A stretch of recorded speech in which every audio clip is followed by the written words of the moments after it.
Hello, my name is Marie and this is my collective massive book haul.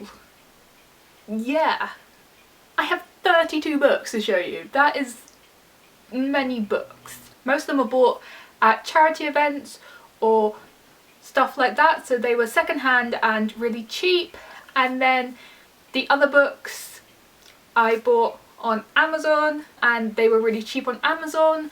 The only things that I spent like full price on, I think, were the graphic novels, just because graphic novels are really quite expensive. Okay, since I have a package, it came in the mail like half an hour ago and I've been dying to open it. I thought I would open that now. Package! Where's that? Oh, there is a rippy thingy. Oh. They always go so well for me.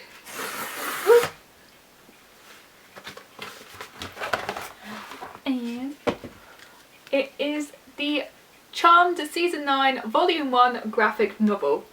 I really loved the Charmed TV show, and when I was a kid, like, not like kid because it was quite scary for a kid, but when I was a teenager I super duper loved the show and I really wanted it to continue, but obviously it didn't, and I found out about the graphic novels last week, so naturally I had to buy the first one to see what it was like straight away. The artwork looks pretty colourful and awesome. I'm definitely looking forward to read this, like, the moment that this video is finished. Okay, so keeping within the theme of graphic novels, the first graphic novel that I bought was The Wicked and the Divine. I'm going to have to read the names because there's 4 of them and I can't remember them. It's by Gillian McClevey, Wilson and Cowles. This graphic novel sounds really awesome. It's about gods that return as young people, like teenagers, and then within 2 years they're all dead. I thought it was going to be really amazing, but honestly it was just alright. I didn't love it, I didn't hate it, it was just alright. Another graphic novel that I got was Superman One Earth. That is what it's called, right? Yes. Superman One Earth Volume 1. It's by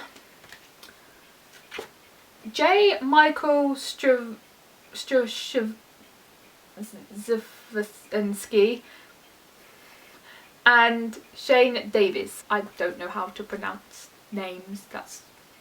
Yeah, no, I'm not good at that. But this graphic novel is really awesome. It's basically an origin story of Superman and oh, so good.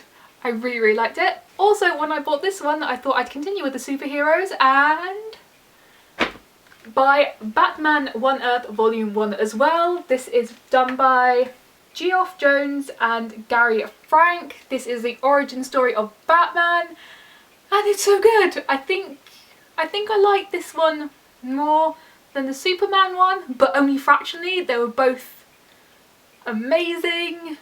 Oh, so good. And because these were so good, I thought I'd continue with the superhero and move from DC to Marvel and get the first volume of Miss Marvel by Wilson and Alfona. This graphic novel was also really good. I was a bit confused how she got her powers because it's like a dream sequence and like the Avengers show up and I was just confused at that point, but the rest of it is really good and I really want to continue this series. All the good graphic novels. I don't know why I haven't read graphic novels before. Just good. Okay, so moving away from graphic novels, there are other things that I bought and they are books. Firstly, just because it was £1 on Amazon and I couldn't resist, I bought Before I Die by Jenny Downham, I think. I have seen the film and I wanted to read the book since I saw the film like 3 years ago, but it was always not like expensive but just too much for me to buy it.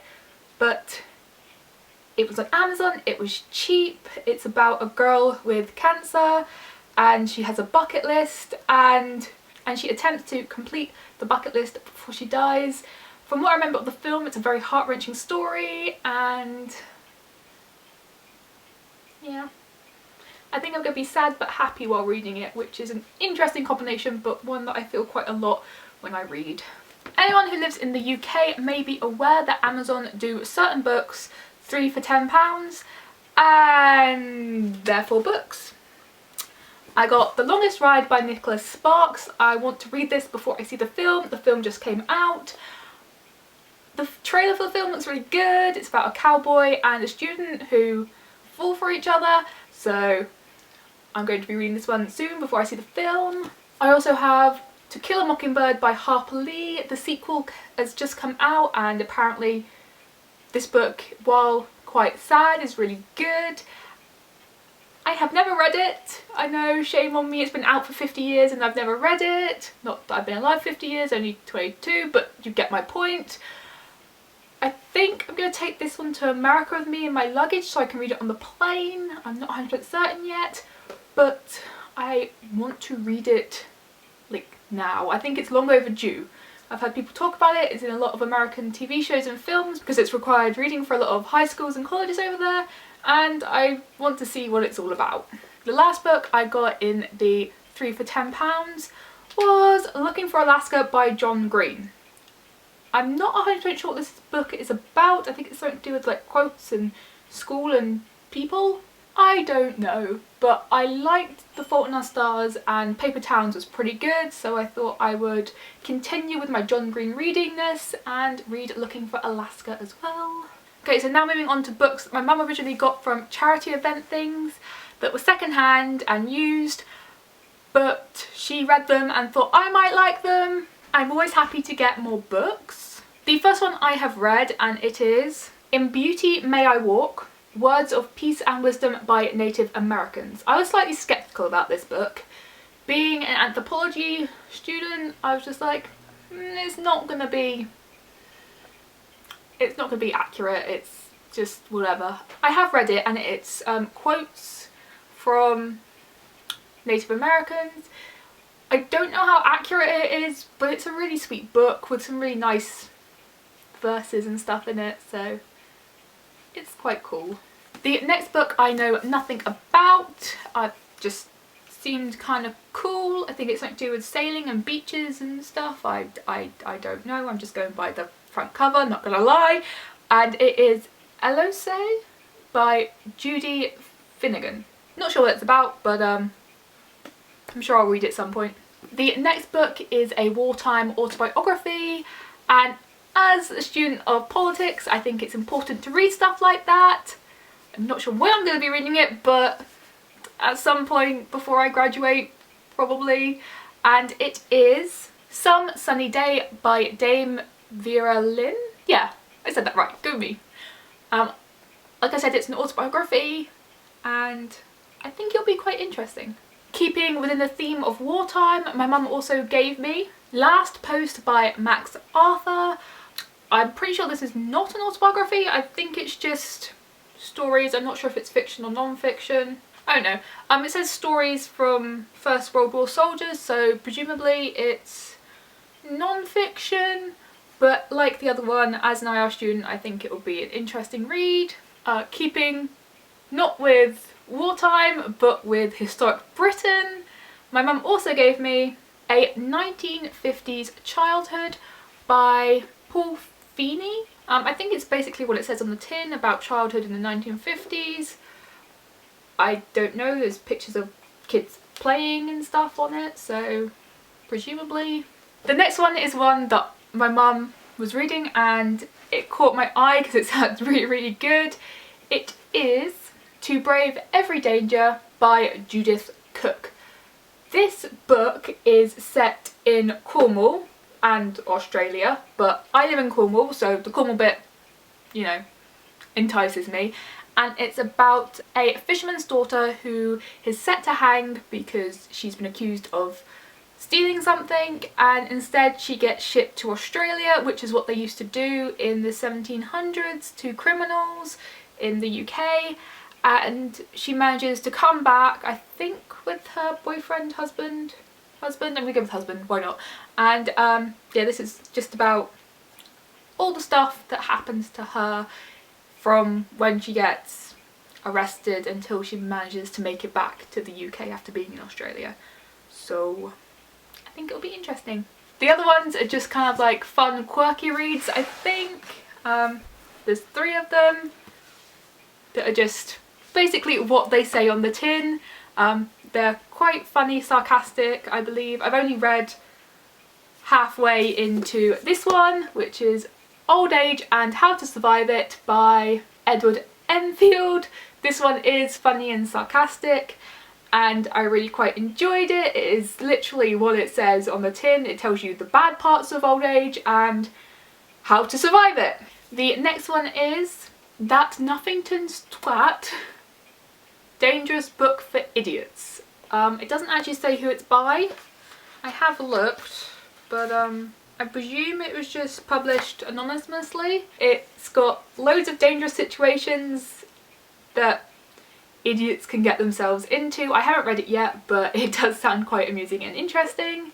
The last book my mum gave me is How to Be a Bad Christian and a Better Human Being by Dave Tomlinson. I thought that this could be an interesting read.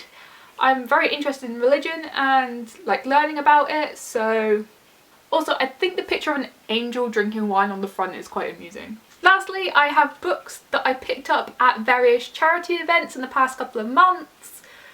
I know, this video is a bit long-winded, isn't it? Okay, there's quite a few of them. I don't know what most of them are about, so I'm probably just going to breeze through them, just telling you what they are.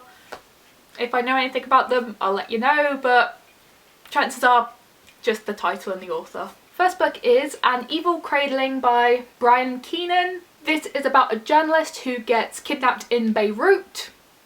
That's all I know. The next one is The Sweetheart Season by Karen Joy Fowler. Don't know what it's about, but it's part of the Jane Austen book club, so I thought it would be cool.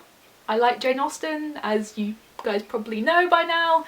So, Blood Red Road by Moira Young. Tidmouth Regained by John Mortimer. I think this is a classic, possibly. Oryx and Crake by Margaret Atwood.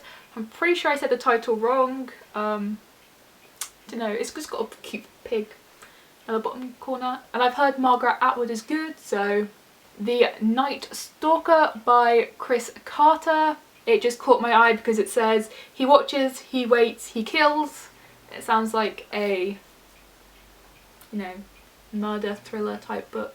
The Life and Death of Charlie St. Cloud by Ben Sherwood. I'm pretty sure this is a movie with Zac Efron that I've seen. I'm not entirely sure what happens in it, but I think I liked it, so I got the book. As I have mentioned already in this video, I am studying politics and I am going to America, and there happen to be 2 of Barack Obama's autobiographies, so I got them both.